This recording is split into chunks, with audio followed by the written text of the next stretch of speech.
Holy shit. So over the last 3 or 4 months, been trying to get the hang of this whole hover strolling, mid strolling, hover rig thing.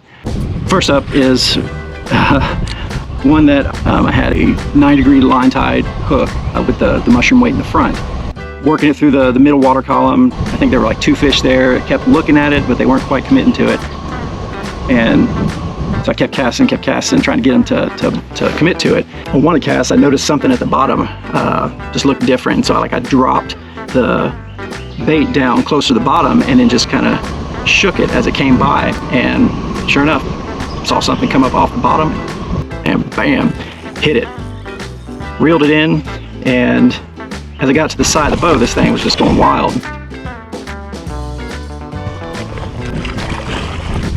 And I was afraid that I was going to lose it, getting caught up in my paddle. And I don't know what the hell I was doing with the damn landing net. In the moment, I couldn't tell you what the hell I was thinking, other than I wasn't doing it right. Oh shit! The hook with the 9-degree line tie that I was using was a little too thin a wire, and so that fish, just with how big it was and how hard he was fighting, he bent that hook out on me and came right off of it, and I lost him at the side of the boat. What I've primarily been using is this shad pattern Rapala Crush City freeloader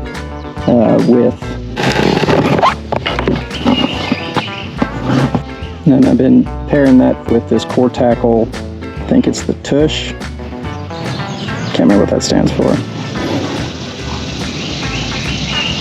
And that's the one that I've had the most success with. Another variation of that I picked up from my friend Ron uses this hook with a 9-degree line tie that you thread through the soft plastic the same as you do with the core tackle one, and then you take that mushroom weight and screw it into the nose of it, and it creates a little bit different action. But with that 9-degree line tie, still gives you that kind of subtle rocking motion, because what you're trying to do, or at least what I've been trying to do, is get that thing coming through the water column and just, sorry, this freeloader's a little chewed up, just ever so slightly rocking back and forth. So then fast forward, I think it was a week and a half later, and I was fishing the Tennessee Bass Nation tournament on Kentucky Lake. I'm sorry, no, I was pre-fishing for the Tennessee Bass Nation tournament on Kentucky Lake. And kind of similar scenario, I kept seeing this fish that I was trying to get to bite on it, and another one out of nowhere just shot up, grabbed it. And it wasn't a big fish, not like the first one, but still it was, you know, another fish on the hover rig that was giving me a lot more confidence in that bait. And then fast forward again to just last week, and I went to an area that I typically hate going to. To me, it's where all the little fish live. I never do well when I go fish there. So I went back to this area, and I was right by this old railroad track bridge, and I think it was maybe, it's 10 feet of water or less maybe, and same exact scenario as them first two. I'm working these other fish, trying to get their attention, not interested, and then this fish previously I had not seen comes up off the bottom and just nails it. Short fight, got him to the side of the boat.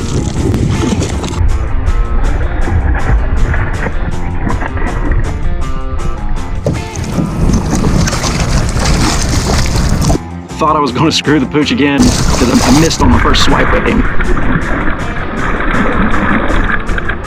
And then second one got him in the net. Holy shit. So I only have, on that line, I think I only had 10 pound, or I'm sorry, I think I only had like an 8-pound leader on there. God. And we didn't screw the pooch this time. Holy shit. So I didn't want to pull up too hard because it's larger fish, and got him in the boat, ended up measuring him, and ends up being a new PB for me at 22 inches. So super excited about that piece. Between those 3 fish, I'm not confident necessarily in the number of fish that I can catch with it,